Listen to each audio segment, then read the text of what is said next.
Hi everyone, I'm Matthew. There is Ali and then Hansraj. We're team math guys. So we're here to provide you a reinforcement learning for optimizing epigenetic reprogramming. Our project is pretty similar to the project before. We're trying to use multi-omics data as well, but we have a different approach. So we believe that there has not been any research that has done this before, at least that we try to search and we found none. In summary, we would like to optimize the gene expression interventions using reinforcement learning on the multi-omics data. If this project turns out to be successful,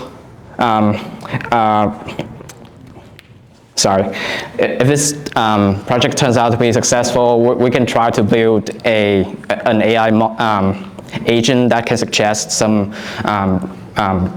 the best kind of intervention for gene expression. Next slide. Many studies have indicated that epigenetic modifications regulate gene expression. For example, histone changes will regulate other kind of regulate gene expression, and gene expression dysregulation is associated with disease like cancer or Alzheimer's, as well as speeding up the aging process. The only thing is that right now there are only the current methods only rely on the trial and error, but not optimization. So due to the lack of optimization, as well as utilizing the multi-omics data, there are a few questions that we thought about. How could we optimize the epigenetic reprogramming automatically? Can AI recommend the best interventions on gene expressions? Can we personalize the therapy based on an AI model, utilizing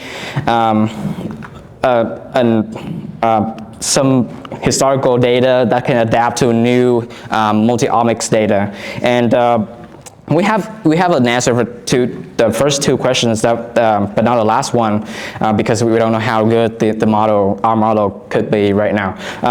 To answer the first two questions you saw before, next one.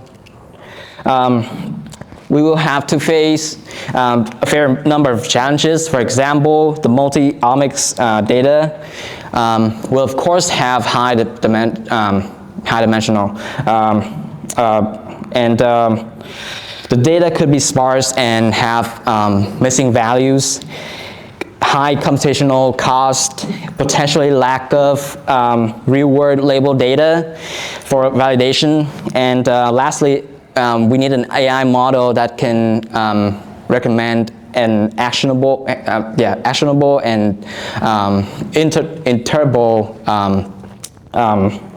insights. Some solutions to each of the challenges that we came up with is that for high dimension, we can just probably use dimension reduction. For sparse and missing data, we can impute the data. For reducing the computational cost, we can use we can try to select the reinforcement learning model, or try implementing early stopping mechanism. About a lack of real-world label data, we can try to extend the research by collaborating with wet lab researchers. And lastly, our model is described in the last slide with the dose flow chart.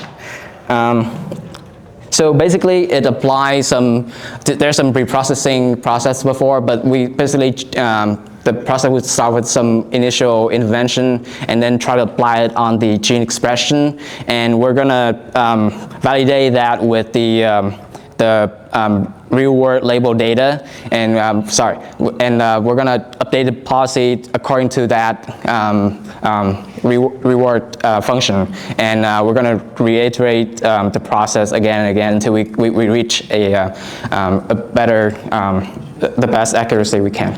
Yep. Sorry about that time. Yeah.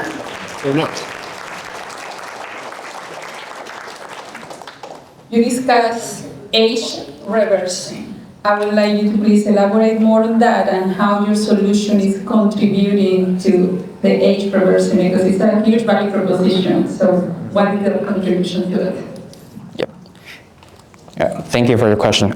So we have read a paper from Harvard that they indicated that there's some kind of gene expression modification that can reverse the phenotype, or there was like a epigenome that I think gets affected. If you change it, it like affects directly the age, and then if you can, there's certain, and fully understand there's certain like interventions you can do to kind of restore it back to its original state, and in doing so you kind of reverse aging. And how your contribution to that? Our contribution is that we're going to try to build a simulation environment that we can try to, instead of making people doing it, we can try to do some in silico application, like creating an in silico lab that can simulate the whole process instead of using human power. And it could be faster and more reliable. Yeah. Yeah, any other questions? For this experiment in the Harvard, they did on the rats, and so they did these experiments on the rats, and they observed this, like, it's kind of helping rats to like reduce the aging. So it's possible, is what you're saying?